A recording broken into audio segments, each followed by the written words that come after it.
নমস্কার বন্ধুরা, the nature and god YouTube চ্যানেলে আপনাদের সকলকে স্বাগত। বন্ধুরা, নতুন ছাদ বাগানি হোক অথবা পুরাতন ছাদ বাগানি হোক, যেসব বাগানপ্রেমী মানুষ আছেন তারা যখনই কোনো নার্সারি অথবা কোথাও গিয়ে গাছ কিনতে যান, তখনই সবার আগে ফল শুদ্ধ যে গাছগুলি বিক্রি হয় প্যাকেটে, সেটার প্রতি আমরা বেশি আকৃষ্ট হই। তবু ফল শুদ্ধ গাছটি আমরা লোভে পড়ে কিনে নিয়ে আসি এবং সেই ফলটি যাতে কোনোভাবে ঝরে না যায় এবং এই ফল শুদ্ধ গাছটিকে কীভাবে রিপোর্টিং করতে হয় সেই নিয়ে অনেকেই বিভ্রান্ত থাকেন, অনেকেই ভুলভাল ভিডিও দেখেন, ভুলভাল পরিচর্যা করেন। ঠিক সেক্ষেত্রে কী হয়, গাছটি মারাও যায় কোনো সময়, আবার কী হয় যে বেশিরভাগ ক্ষেত্রেই ফলটি ড্রপিং হয়ে যায়। তো বন্ধুরা, আজ আমি আপনাদের এই ফল শুদ্ধ গাছ রিপোর্টিং করে দেখাবো এবং ড্রপিং না হবে না সেই রকম টিপস অবশ্যই দেব। তো বন্ধুরা, স্কিপ না করে ভিডিওটি সম্পূর্ণ দেখবেন। ভিডিওটি থেকে অবশ্যই কিছু গুরুত্বপূর্ণ টিপস এবং জ্ঞান অবশ্যই পাবেন। নতুন বাগানে বিশেষ করে এই ভুলটি করে থাকেন, যে জন্য ফল গাছ বা ফুল গাছ মারা যায় অথবা ফল শুদ্ধ গাছ বসালে ড্রপিং হয়ে যায়, ফল সেট করতে পারেন না। তো বন্ধুরা, চলুন শুরু করছি। প্রথম টিপস হলো, ফল শুদ্ধ গাছ যদি কিনে নিয়ে আসেন তো সেই গাছটিকে রিপোর্ট করার আগে এক সপ্তাহের মতো আপনারা নিজের ওয়েদারে মানিয়ে নেবেন।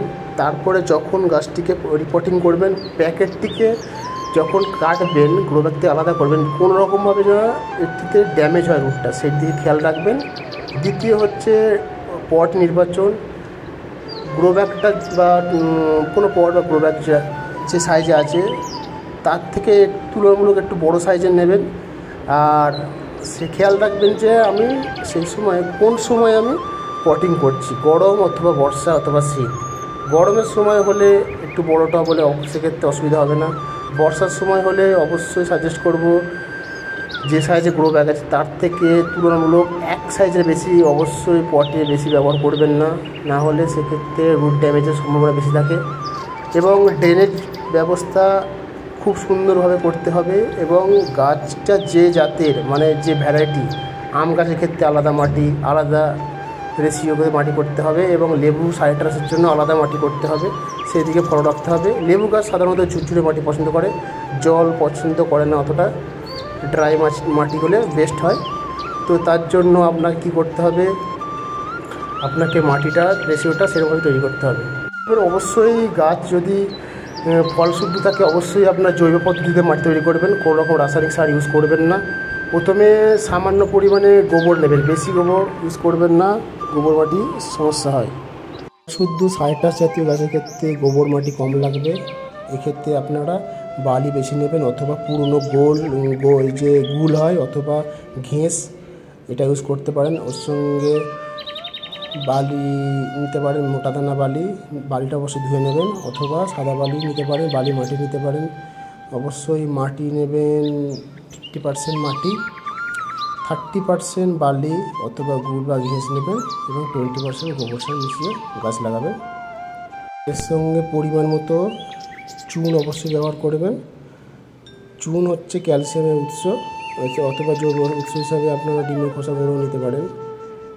লেবু গাছে অন্তত প্রতি মাসে একবার অন্তত চুন ব্যবহার করতে হবে। একটি 10 ইঞ্চি টবের জন্য 1 চা চামচ চুন ব্যবহার করতে পারেন। এবার মাটিটাকে ভালো করে মিশ্রণ করে নিয়ে ওই মাটিতে গাছটি লাগিয়ে ভালো করে সেট করে দিতে হবে। লেবু গাছ প্রচণ্ড পরিমাণে রোদ পছন্দ করে, তবে অবশ্যই ফল শুদ্ধ গাছ পটিং করার সময় মিনিমাম 7-8 দিন অবশ্যই সেটি জায়গায় রাখবেন, না হলে ফল ড্রপিং হয়ে যেতে পারে। অবশ্যই ভালো করে মাটি দিয়ে টবটাতে গাছ লাগাবার পরে ভালো করে ঠুসে নিতে হবে সাইডটা, কোনোভাবে বাতাস প্রবেশ করে রাখতে না পারে। তারপরে পরিমাণ মতো জল দিয়ে দেবেন, জল দিয়ে ভালো করে সেট করে আপনার ছাওয়া রাখবেন। সেটি জায়গায় রাখার পরে অবশ্যই 7 দিন রাখার পরে ধীরে ধীরে ফুল সানলাইটে রাখতে পারেন। তবে সাজেস্ট করব যে গাছ লাগাবার পরে অবশ্যই একবার ফাঙ্গিসাইড স্প্রে করে নেবেন, তাহলে ফাঙ্গাসের অ্যাটাক থেকে গাছটা মুক্তি পাবে। তবে আমি অবশ্যই একটি কথা বলতে ভুলে গেছি, যে কোনো গাছে যদি ফল শুদ্ধ কিনে নিয়ে আসেন, জাত নির্বাচনের জন্য অবশ্যই নিতে পারেন ফল শুদ্ধ গাছ। তবে আমি সাজেস্ট করব অবশ্যই গাছ থেকে ফলটি ছিঁড়ে ফেলে দিন, বাড়িতে নিয়ে এসে তারপরে গাছটি লাগান। গাছটিকে যদি ফল শুদ্ধ লাগান তো সে নিজের গ্রোথের দিকে না খেয়াল রেখে সে কী করবে, ফলটির ওপরে নজর দেবে। সে ফলটিকে বড় করার দিকে বেশি খেয়াল রাখবে, তো গাছের গ্রোথটা বৃদ্ধি পাবে না, গাছের গ্রোথ থমকে যাবে। সেজন্যই আমি সাজেস্ট করব জাত নির্বাচন করে ফল শুদ্ধ গাছ কেনার পরে অবশ্যই ফলটি টপিং করে নেবেন। যারা নতুন নতুন বাগান করছেন তাদের অবশ্যই সাজেস্ট করব লেবু গাছ লাগান। লেবু গাছের পরিচর্যা অতটা লাগে না এবং লেবু গাছ সহজেই ভালো ফুল ফল দেয়, সেটিং হয় ভালো ছাদে এবং টবে ভালো সেটিং হয়। লেবু গাছ একটু রুট বাউন্ডিং থাকতে পছন্দ করে, তো লেবু গাছ টবে লাগানো একটি আদর্শ জায়গা হচ্ছে ছাদ বা পটে লাগাতে পারেন। লেবু গাছ ভালো পরিমাণ রেজাল্ট দেবে আপনাকে এবং এ খুব সহ্য ক্ষমতা সম্পন্ন গাছ হয় লেবু বা সাইট্রাস জাতীয় গাছগুলি, এবং বাগানেতে প্রচুর পরিমাণে পরবর্তীকালে আপনারা ফুল ফল পাবেন ঠিকঠাক পরিচর্যা করলে। তো বন্ধুরা, আজ এই পর্যন্তই। ভিডিওটি ভালো লেগে থাকলে অবশ্যই ভিডিওটিতে একটি লাইক করবেন, ভিডিওটি বেশি করে শেয়ার করবেন, চ্যানেলটা সাবস্ক্রাইব করবেন এবং সবাই ভালো থাকবেন। দেখুন বন্ধুরা, আমার গাছটি রিপোর্টিং হয়ে গেছে এবং জল দিয়ে দিয়েছি ভালো করে। অবশ্যই এটিকে সেটি জায়গায় রাখতে হবে মিনিমাম 7 দিন, ঠিক আছে? না হলে সমস্যা হবে, তো সেই দিকে অবশ্যই খেয়াল রাখতে হবে। একে অবশ্যই সেটি জায়গায় রাখবেন।